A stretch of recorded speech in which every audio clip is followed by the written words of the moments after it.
እያረስክ አልጠበቀም ነበር ለማረሻውን ሲይዝ በሬው እቃቦጋ ወደ 3 ወር ሞላው ማበጥ ጀመረ። በበር ሲገባ እኔ በመስኮት ዘል ነበር ቆረጣል። እኔ ዲኑ ለጨዋታ እንጂ እንደዛው ነው ያለ።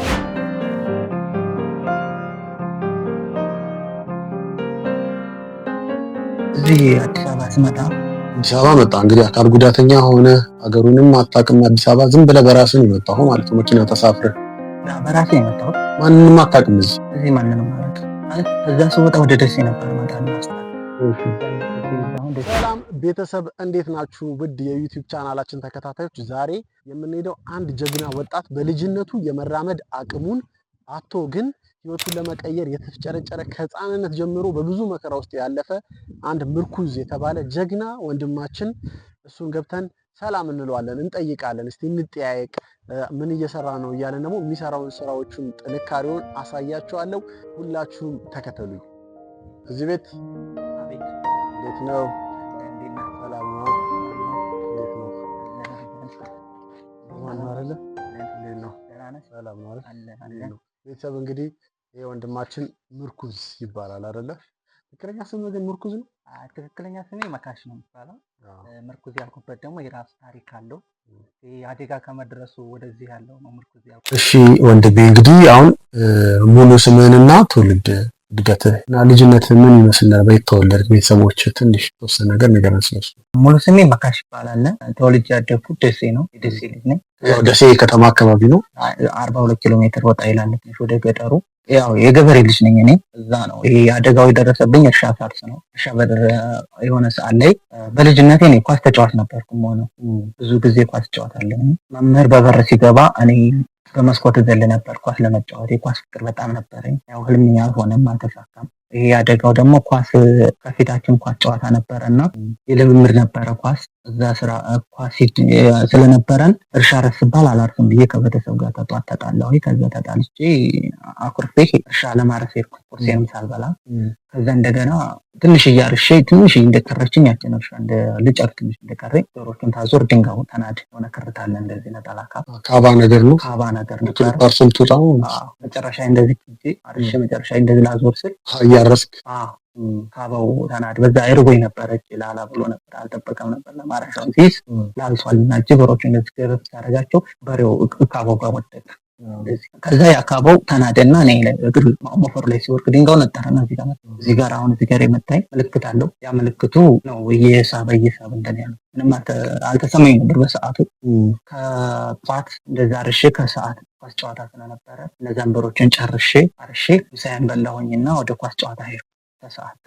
ከሰዓት ሄጄ እዛ እያረስኩኝ እየተጫወኩኝ እያለ ምንም አልተሰማኝም። ማታ ደረሰ፣ አለቀ። እሑድ ጨዋታ ስለነበረ ያው እንዳቀር ተብለናል። ይሄ ተፈጠረው ሐሙስ ነው አደጋው የደረሰኝ ማለት ነው። ከዛ ማታ ወደ ቤት ስመጣ እግሬ እንደዚህ አለ ቤት አካባቢ ቁጥር ብሎ እንደዚህ ቅርት አለ። ከዛ ልጣፍ ልዘርጋ ስለው አልዘረጋም ማለት። ከዛ ደንዝዞኝ ነው ብዬ ነው የምረስለው። ድንጋይ መምታቴን አላወኩም። ከዛ ቁጭ ብዬ ትንሽ እንደዛ ደፍተር ጋር አድርጌው ቤቴ የራሴ መኝታ ቤት ነበረችኝ። ቤት ገባሁ። ከዛ እንደገና ሌሊት ላይ በጣም አማን ለቤተሰብ ደብቄያቸው አልነገርኳቸውም። ምክንያቱም ድንጋይ መታኝ ቢላቸው አያምኑኝ። በዛን ሰዓት ጠዋት ነው ድንጋይ መታኝ። ከሰዓት ደግሞ ኳስ ተጫውቻለሁ እና ምንም አሁን ኳስ ተጫዋች ምንም የደረሰብኝ አደጋ የለም። ከዛ ሌሊት እንደዛ በቃ ለጠዋት እነሳ ግትር ብሏል። አይታጠፍም፣ አይዘረጋም።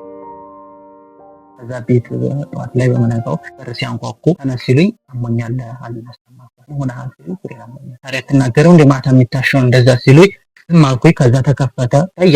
አይዘረጋም መከፈት እንደዚህ ብሏል። በቃ አይታጠፍም፣ ምንም አይልም። ያንን ይዘውኝ አነሱና እንደዚህ ወንበር ላይ አድርገው አሹ ትንሽ። ከዛ እንደዚህ እንደመሳባ ላይ ዓርብን እንደዚሁ ቤቱ አልኩ በቃ ዝም ብሎ ታሽቶ። ከዛ ቅዳሜም በምርኩዝ ነገር ሄደታ ግቢ ለግቢ። ከዛ ያ እንደዛ ሆኖ እበጡ እያበጠ መጣ።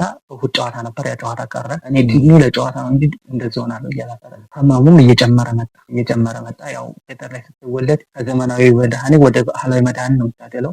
ቁስል ነበረው ማለት ነው። በደም ይለው ቁስል ምት ነበረ። እሺ ከዛ እየታሸ ባህላዊ ወገሻ መጣ። እያሹት ያም እያሸው አልድን አለ።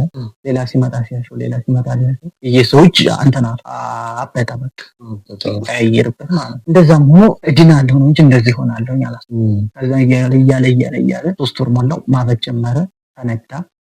ተነዳ እግሬ በሶስቱ ማዕዘን ደምና መግሉ መፈንደቅ ጀመረ። ከዛ በኋላ መገለ ቆሰለ በቃ በጨርቅም ይተከለላል። በባህላዊ መድኃኒትም ታደርግበት ሲደረግበትም ከዛ እንደገና ያ ሆኖ ለ3 ወር ያህል 3 ወር ሞላው ማበጥ ጀመረ። ሐኪም ቤት ካልሄድክ 3 ወር ሙሉ እዚህ ጋር ማለት ነው ቤት ነበር ስትታካ ቤት አትወጣም ነበረ? አልወጣም ጭራሽ ምንም መንቀሳቀስ ራሱ ትምህርቱም ሁሉም ቀረ።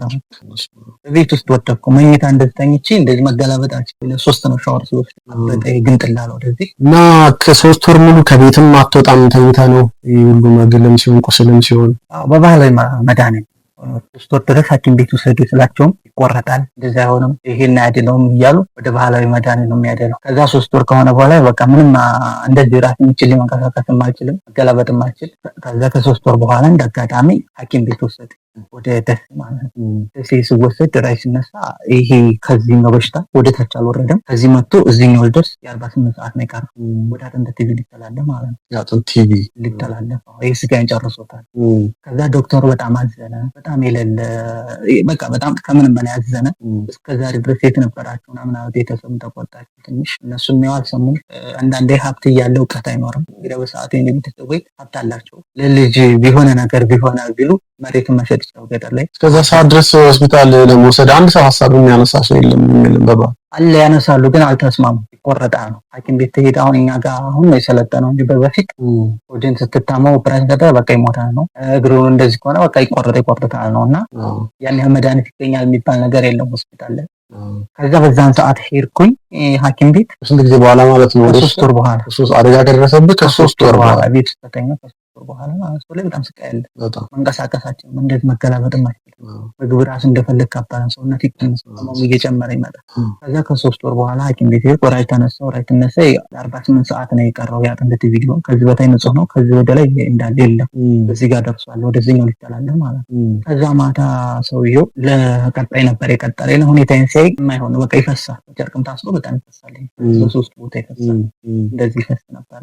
ከዛ መድኃኒት ሰጠኝና ጧት አይሰራሃለሁ ማለት ነው። ከዛ መድኃኒት ስጠቀም ወዲያው ድርቅ አለ መድኃኒት እዚሁ ላይ ማለት ነው።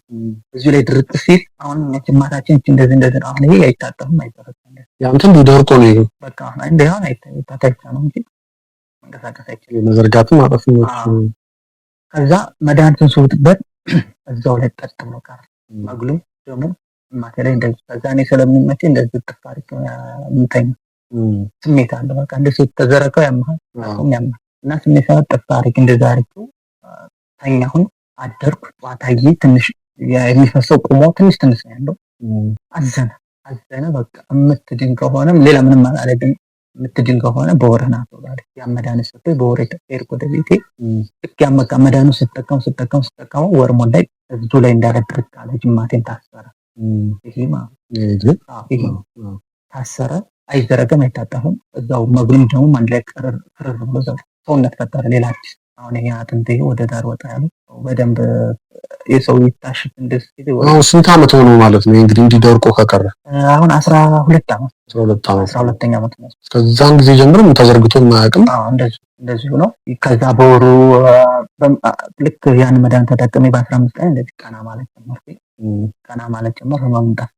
ወር ሞላኝ። አንድ ሰውና ምርኩዝ ይዤ ሄድኩኝ። ከዛ ካልጋ ላይ ተነስቼ የነበርኩት በዛ በመድኃኒት ምክንያት አንድ ሰው ከጎን እና በምርኩዝ ሄድኩኝ ወደ ሆስፒታል ድጋሚ ማለት ነው። ቀጥሮ ነበር። ከዛ ሲያይ በጣም አዘነ። ራጃ ነሳኝ። በሰዓቱ መታወን እንድን ነበር። ለምን ይሄ ነው ከባድ። አሁን በጊዜ ብትመጣ ኖሮ ትድናለህ። በሰዓት መታወን ትድን ነበር። አሁን ላይ ኦፕራሲዮን አይደረግም ማለት ለምንስለው ጅማት በመግሉና በደሙ ተይዛል።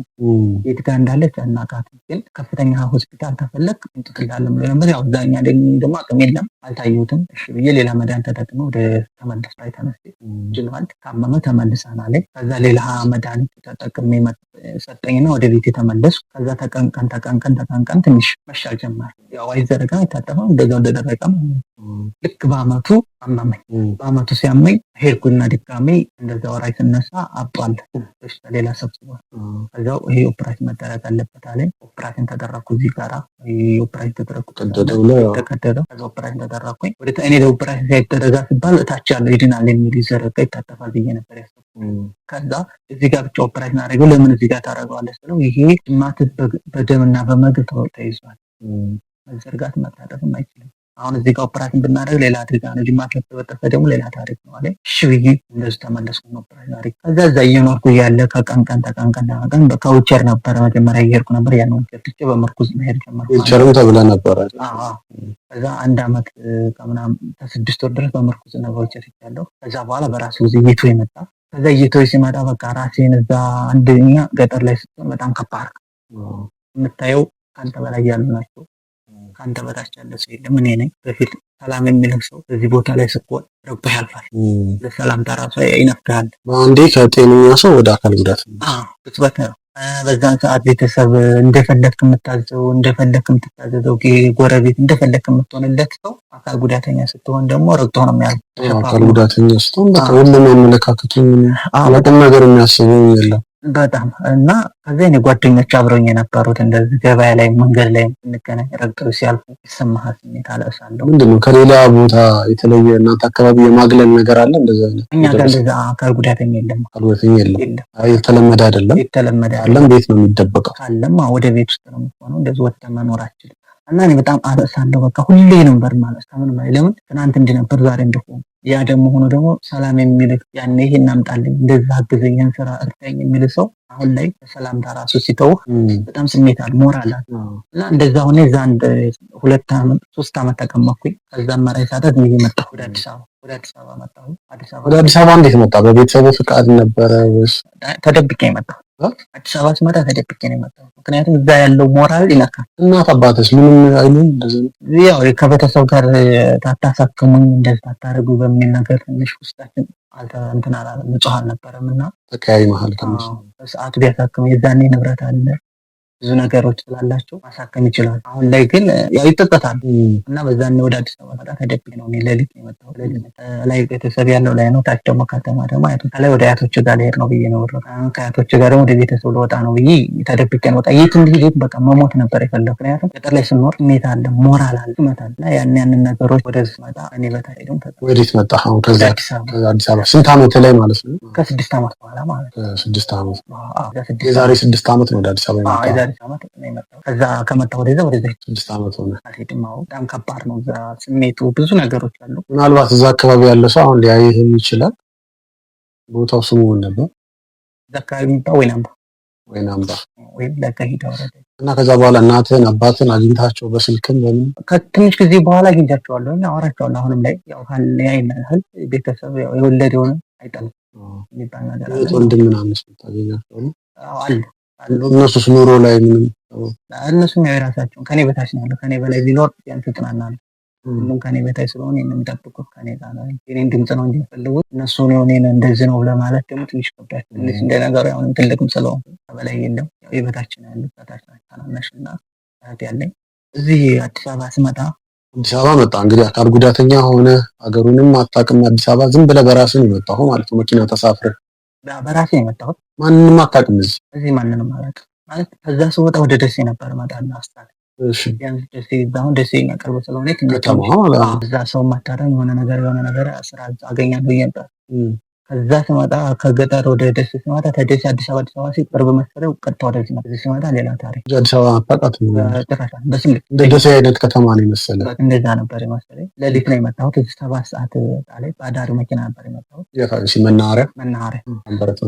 መናኸሪያ ጣለኝ። ከዛ እንደገና እዛው አደርኩኝ። እነዚህ ደንብ አሉ ሌሊት ላይ የሚጠብቁት እነሱ የት ነህ ምናምን ሲሉኝ እዚህ ጋር መጥቼ ማጋር የመጣሁት ሲሉኝ አይ ማንንም አላውቅም እዚህ ጋር ነው አልጋትዝም ወይም ሰው ጋር ሰው ጥራ ሲባል የለኝም እዚህ ነው የማድረው። ሸገር ምንም ያስከው ነገር ምንም የለኝም። 1000 ብር ነበር ያስኩት። ትራንስፖርት በዛኔ 300 ብር ነበር።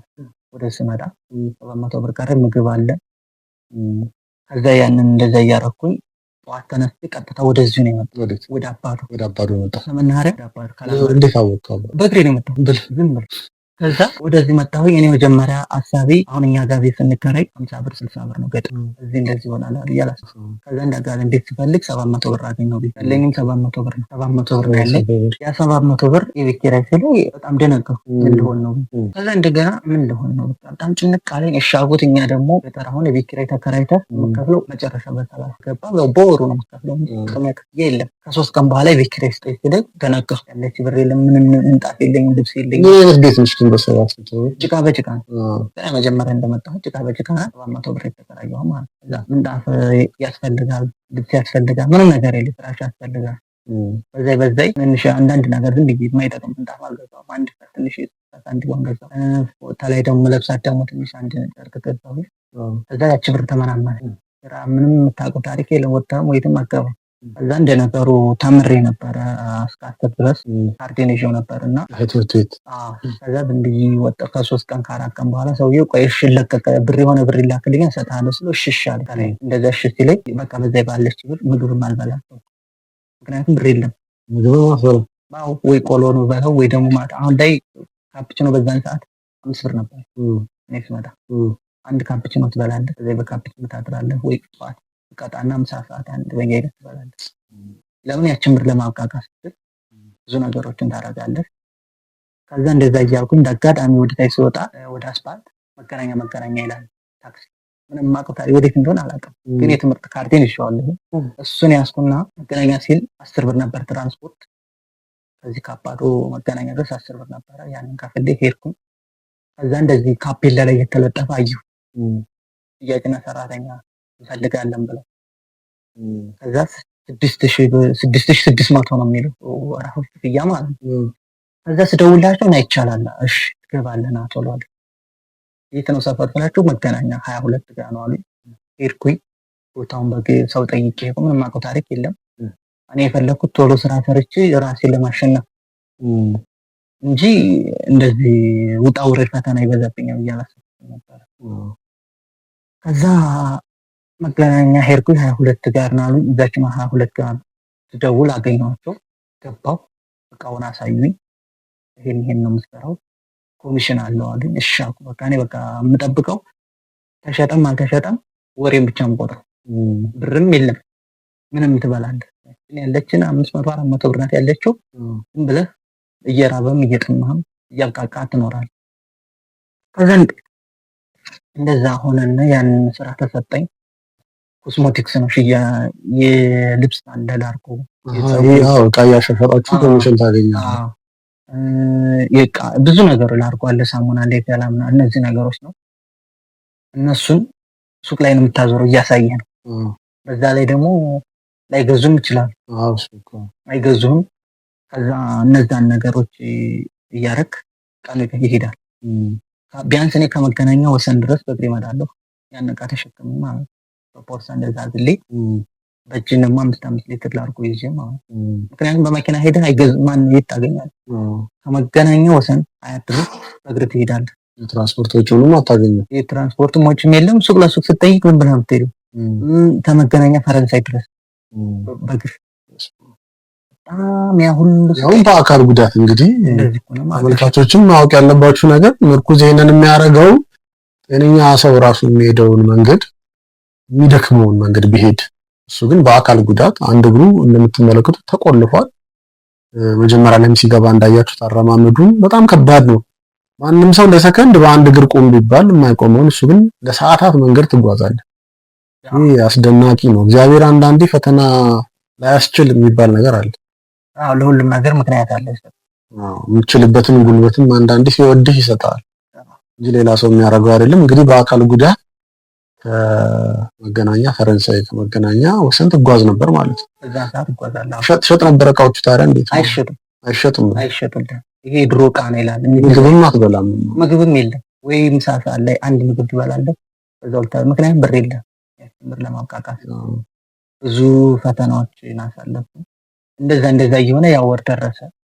ብርም የለም። የሆነ አሁን ላይ ያላቃት እንጂ የሆነ ሴትዮ ትንሽ ብር ሰጣኝ ነበር መንገድ ላይ ግን አሁን ላይ ግን ስልኳን መልሰው ጠፍቶ ነበር። ምን ያክል ብር ሰጠች? ያኔ ብዙ ነው 400 ለምን ነበር? አይ መንገድ ላይ እንደዚህ ስታገኘኝ ተሸክሜ አገኘሽ እቃውን ይዤ ማለት ነው። እቃውን ይዤ መንገድ ላይ ተሸክሜ ሲሄድ ስታገኘኝ ወዴት ነው የምትሄደው? አይ ይሄን እየሸኩ ነው እንደዛ ነው የምትሄደው። በዚህ ታዲያ እንዴት ተሸክመህ እንዴት ነው መሄድ ትችላለህ? አይ ግዴታ ነው እንትን ትራንስፖርትም የለም የምግብም የለም። ከዛ ያላትን ሰጠች። ስልኳንም ስታይ ነበር ጠፍቶብኝ ነው እንጂ እና በዛው በአጋጣሚ ማመስገን እፈልጋለሁ እሷም ማለት ነው። እንዴት ግን ወደ ልመናው አልገባም? ማለት ብዙ ሰው አካል ጉዳተኛ ሳይሆን እንኳን ተስፋ ሲቆርጥ የሚሄድበት ብዙ ጊዜ እጅ ወደ ማየት ሰው ይሄዳል። አንተ እንደዚህ አይነት ሀሳብ አልመጣም ወደ አንተ ልመና ማረጋ? እኔ ይሄን ስራው ልመናውን ተጠይፌዋለሁ። ለምን ነገ ሌላ ቀን ነው ሰርቼ እለወጣለሁ የሚለው ነገር ነው ያለው እኔ እንጂ ብለምን እኔ እንኳን እኔ አካል ጉዳተኛ ሆኜ እንደዚህ በአንድ እግሬ እንደዚህ ከባድ ውጣ ውረድ ውስጥ ነኝ አይደለም። ኖርማሊዎቹ ራሱ ቤተክርስቲያን ላይ ወይ መስጂድ አካባቢ ጎዳና ወይ ሆቴል አካባቢ ላይ ይለምናሉ። ገቢም አለው በጣም። እኔ ግን ያን አልመጣልኝም። ጭራሽ ልመና የሚባለው ነገር ጭራሽ ልመና በህይወትህ አልደረስኩበትም። ያው ፈተናዎች ብቻ ነው። አለቅሳለሁ፣ እራባለሁ። ግን እንደዛም ሆኖ ለልመና አላሰብኩበትም ነበር። ከዛ ያን እንደዛ እየሰራው ምንም ነገር አይሰራም። ቀኑ ግን ይሄዳል። እንደምንም ብሎ ወር ደረሰ። ወር ሲደርስ በቃ ነው የማስበው ያ 6600 ምናምን ብር ይደርሰኛል። የቤት ኪራይም አልተከፈለ ድጋሚ ወር መጥቷል። ነገርኩት ያለውን ነገር ላከራይ ችግር የለውም እሺ ደግ አለ።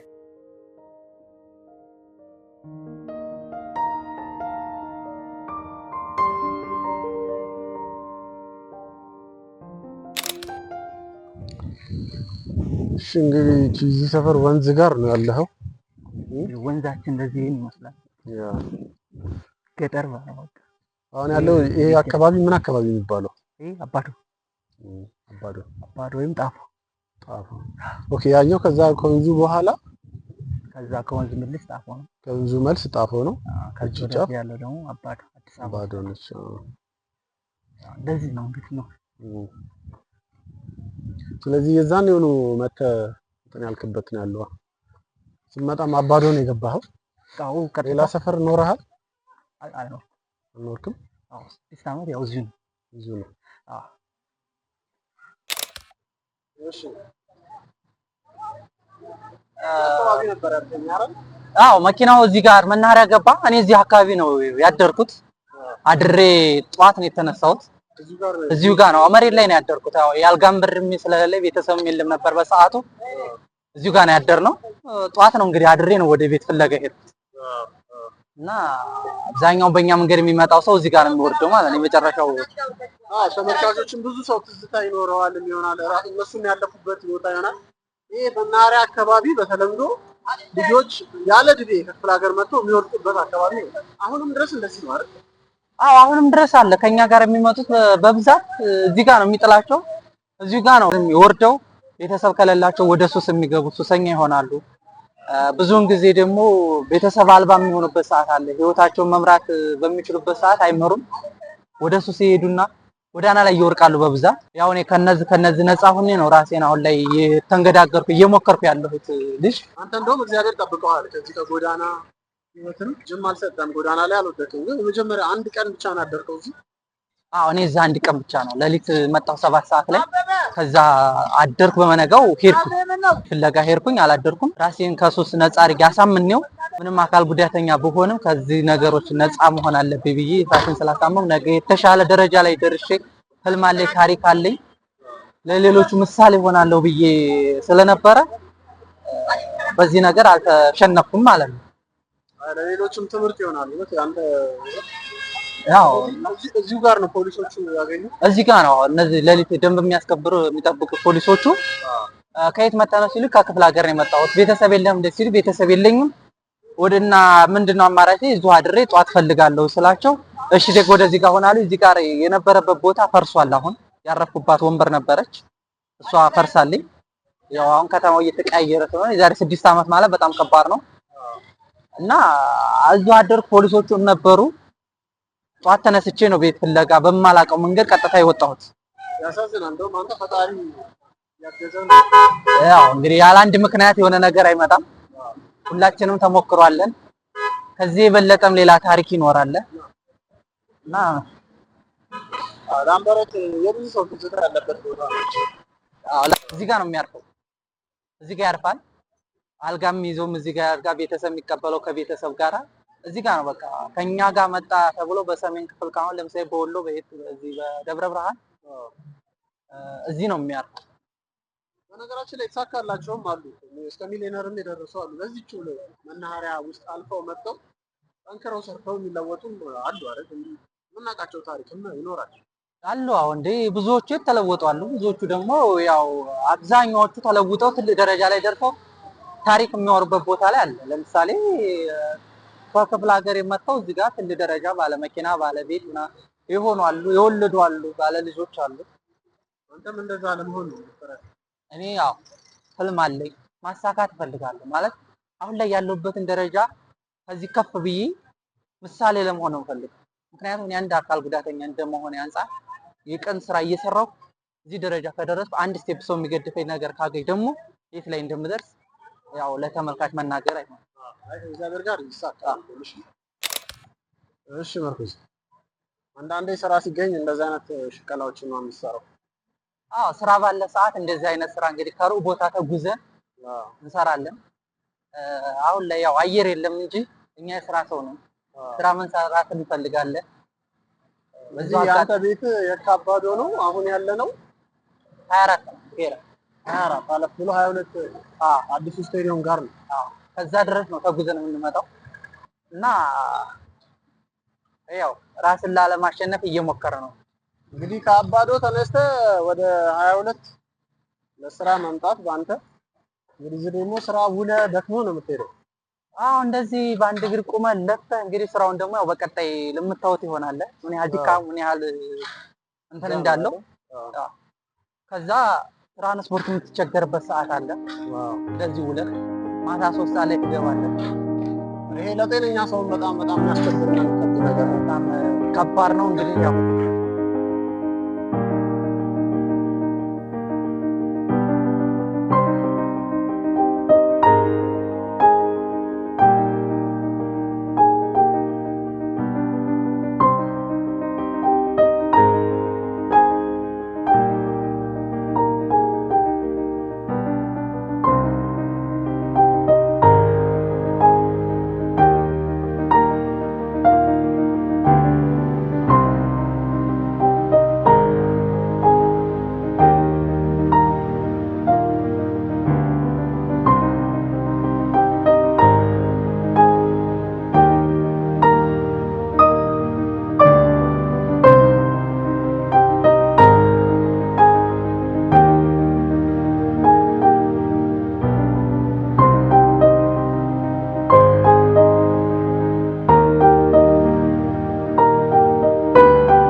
የጤንነት ጉዳይ እንዴት ነው አሁን ያለህበትን?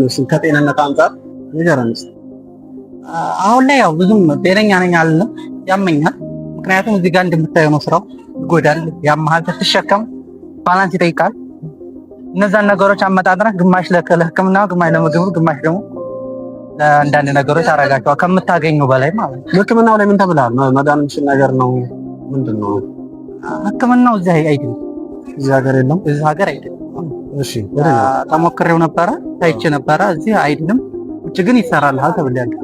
ውጭ ሊሰራ ይችላል። ምን ያክል ይሄ ነው ያለህ? ማን ነው? ከየትኛው? ፊዚዮቴራፒክ ነው ሰሚት። ኦኬ ሰሚት ፊዚዮቴራፒክ ላይ እዛ ሄጄ ነበረ። ራይ ተነስቼው እዚህ አይድንም፣ መዘርጋት ብቻ ግን ይሰራል አሉ። እኔ ደግሞ መዘርጋት ደግሞ አልፈልግም። መዘርጋት ከተዘረጋ ደግሞ ሌላ ታሪክ። እስቲ ያሳዩትና ለተመልካቾቻችን መዘርጋት ብቻውን ጥቅም የለውም። ያው ነርቮቹም እንዲስተካከሉ። አዎ ተዘረጋ ማለት አንተ ጫማህን ማሰር አትችልም፣ እንደፈለክ መቀመጥ አትችልም፣ ትራንስፖርት ላይ መሄድ አትችልም። ያ ማለት ደግሞ ሌላ ታሪክ ነው። ስለዚህ በዚሁ ባለሁት እየሰራሁ ነገ የተሻለ ነገር ለማግኘት እፈልጋለሁ። ቢቻል ወደ ውጭ ሕክምና የሚደረግ ነው። ኢትዮጵያ ውስጥ የማይሆን ነገር ዘላቂ መፍትሄው እሱ ነው። አዎ ከዚህ ውጭ የለውም፣ ሌላ አማራጭ የለም። ይሄንን በባለሙያ ዶክተሮች ናቸው እንደዚህ ያሉ። አዎ ፊዚዮቴራፒክ ነው እንግዲህ እኔ ቼክ የተደረገው የሆነ ሰዓት ላይ እያመመኝ ነበርና ከእነሱ ጋር ሕክምና ወሰድኩኝ። ራይት ካየሁ ውጭ ይሰራልሃል፣ ኢትዮጵያ ውስጥ ግን አይሰራም ማለት ያው እኔ ደግሞ አሁን ላይ የምፈልገው ቢሰራም ባልሰራም ለኔ ለሕክምና የሚወጣበት ገንዘብ ለብዙዎች ይታደጋልና የሰፖርት አድርገው ለሌሎቹ ተደራሽነት ከሆነ የሚለውን መርዳት ሕክምናውን ዘላቂ ማለት ነው። ሊፈጅ የሚችለው ብር ታውቋል? አሁን አልታወቀም። ያው እንግዲህ ውጭ ሲባል ብዙ ነገር አለ። ብዙ ነገሮችን ትፈጃለህ። በትንሹ ከሚሊዮን በላይ ይሄድብሃል ውጭ ላይ ለምን እና ቅድም ህመም እንዳለው ነበር የነገርከኝ። ህመም አለው እዚህ ጋር ይሰማሃል።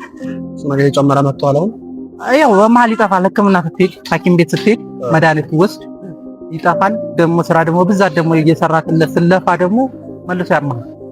ከዛ ደግሞ መልሰህ ደግሞ ታርፋለህ እና እዚህ ውስጥ ማካከል ሆኜ ግን ደግሞ እየሰራሁ እገኛለሁ ማለት ነው። እንግዲህ ዘላቂ መፍትሄ የሚሆነው ሕክምና ነው። ስለዚህ ለቤተሰቦቻችንም ለዚህ ዩቲዩብ ቻናል ተከታታዮቻችን ለምርኩዝ የመጨረሻ መፍትሄ የተባለው ሕክምና ነው። ውጪ ወጥቶ እንዲታከም ነው።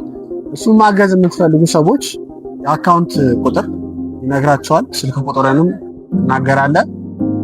ለምርኩዝ መፍትሄ ይሆናለሁ እኔ እደግፈዋለሁ። እንደዚህ አይነት ጠንካራ ወጣት አብሬው መቆም እፈልጋለሁ ለምትሉ ሰዎች ኮንታክትን እና ባንክ ቡክህን እና ቁጥርህንም ተናገር። ስልክ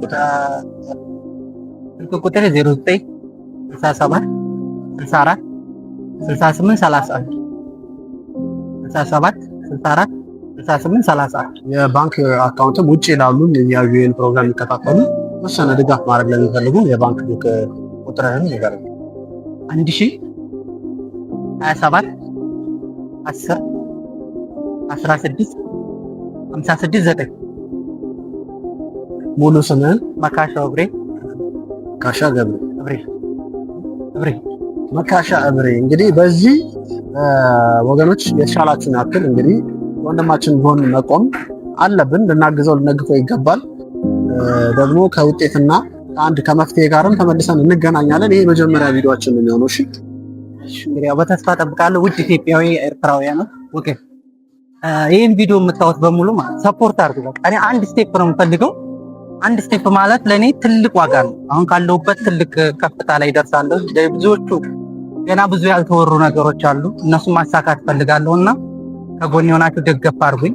በዚህ ሚዲያ ላይ የምትከታተሉት በሙሉ ከውጭም ከውስጥም ያላችሁ እንዲሁም ደግሞ ትልልቅ ድርጅቶች አሰሩ። በቃ ስራ አሰሩ። እኔ ስራ ሰው ነኝ፣ ስራ ፈልጋለሁ። አሁን በአሁን ሰዓት ላይ ምንም ስራ የለኝም። እኔ አባቴም ቁም ነገር ምንም ስራ የለም። ይሄንን እያያችሁ እንደማታልፉት ደግሞ ተስፋ አለኝ። ሰፖርት አድርጋችሁ እናንተን የማመሰግንበት አሁን ላይ በልመና መጥቻለሁ። ቀጣይ ቪዲዮ ደግሞ በደስታ እንደምመጣ አልጠራጠርም እና ውድ ኢትዮጵያውያን ከጎናችሁ ከጎን ይሁኑ ይላል። እናመሰግናለን። የዚህ ዩቲዩብ ቻናላችንን ሰብስክራይብ እያደረጋችሁ ይህንን ቪዲዮ እስካሁን ድረስ ስለተከታተላችሁን ሁሉ እናመሰግናለን። በቀጣይ ቪዲዮ በጥሩ ዜና ደግሞ ከምርኩዝ ጋር ተመልሰን እንገናኛለን። እናመሰግናለን።